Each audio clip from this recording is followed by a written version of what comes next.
What if I told you there was one thing you could add to your bike that will instantly give you more confidence and control on dirt descents, especially on the single track? And I'm not talking about tires. No, what I'm talking about is a miracle of modern technological advancement. They are ubiquitous on mountain bikes, but kind of rare on drop bar bikes. That's right, we're talking droppers.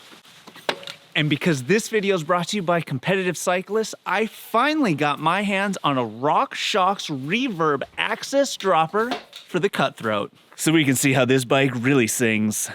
And get this, my buddy Dustin just got a dropper on his hardtail, and this is gonna be the first shakedown ride for both of us. It's a Fox Transfer. Okay, Dustin, you've only ridden that bike with the rigid seat post. Why did you end up getting a dropper? Just to get the seat out of the way. You can maneuver your body over the bike anywhere you need to without that seat limiting you. Right into it. Here we go. Suspension open, seat post down. Dropper status. Dude, it's awesome.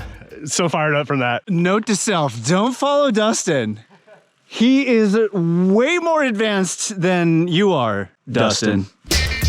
I think the dropper amplifies the forest. Yeah, right? Fully low. Oh my God.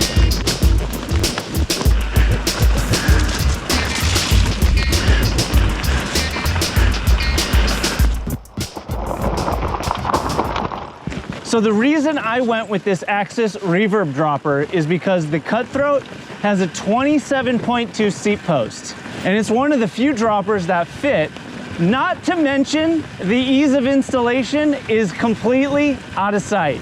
Plus, this bike already had access shifting, so it just made sense. And so far, so great. Wow! Whoa, that got deep.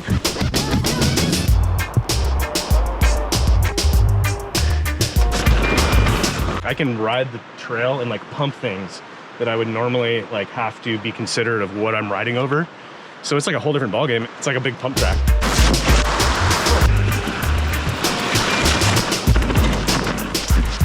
Dustin is ripping. Other Dustin. Today I'm riding my Salsa Cutthroat, a carbon fiber drop bar mountain bike. It's set up with a RockShox SID suspension fork, 100 millimeters, Chris King fusion fiber wheels, I love these wheels, and Salsa recalled carbon fiber handlebars. It's a 1x with an Eagle 11 to 52 in the back and 38 in the front. And one thing that's kind of unique about this thing is its Access rival shifters with a GX Access derailleur.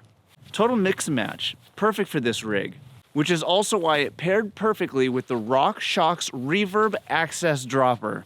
It's all one big happy family. I love this bike. It's such a unique bike. Nothing else compares. So steep.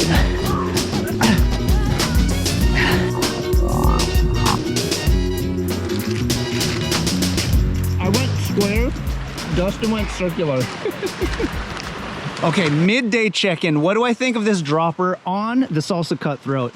Essentially, the dropper is the key to unlock this bike's full capability. The thing with the dropper is it's not necessarily gonna take anything away. It'll add a little bit of weight, but for me, I think that it can open up a ton of possibilities when you're descending, whether it's on pavement, dirt, but especially single track or chunder. I have to say that this dropper with no wires or anything, to me, is a little bit more functional, because that's part of what I take into consideration with putting a dropper on a gravel bike, is like levers, wires, extra things, like all this extra stuff. And so that's where I'm like, eh. Right, the juice is often not worth the squeeze for installation, which is exactly why I went with the Axis dropper, because It's clean. it's just easy, it's convenient, and I can take this out and put it on any 27.2 seat post, which means I can put it on any gravel bike, which is so awesome. Hey, don't touch that.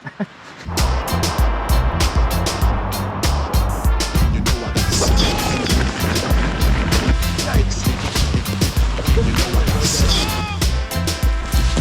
totally rideable. The one thing about following Henderson, it's like a master class in flowology. Yes! I paid for that one.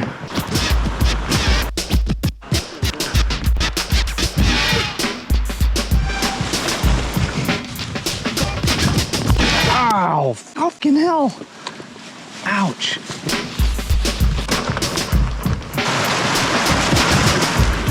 And shout out to Competitive Cyclist for sponsoring this week's video. Use offer code Dustin15 for 15% off your first order to competitivecyclist.com. What about a chain? You probably need a new chain. I actually need brake pads.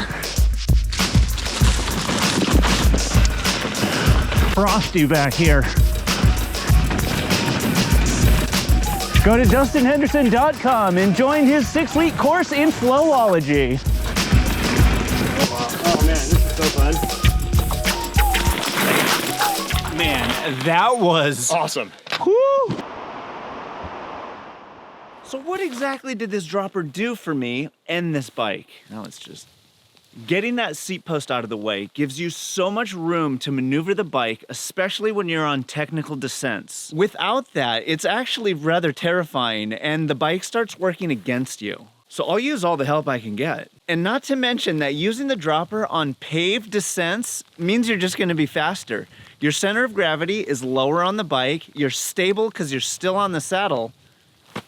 You're hauling balls. A surefire way to leave your riding companions in the dust. So for me, a dropper on this bike, completely necessary and way overdue. And personally, I'll take a dropper on any gravel bike because you never know what kind of terrain you're hitting.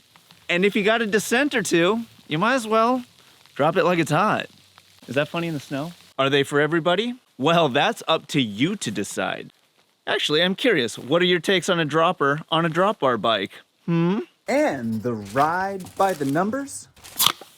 2 hours, 27 minutes, rolling time, 16.1 miles. and 3,300 feet of elevation. You know what that means. Platinum, baby. Goodbye. Well, now that everybody's gone and the sun's going down, I figured, why not do a camp out? I mean, we're here. But this adventure is exclusively for channel members. That's right, early access, bonus content, and more. Hit the join button down below to become the truest of true players. Good thing we rode yesterday.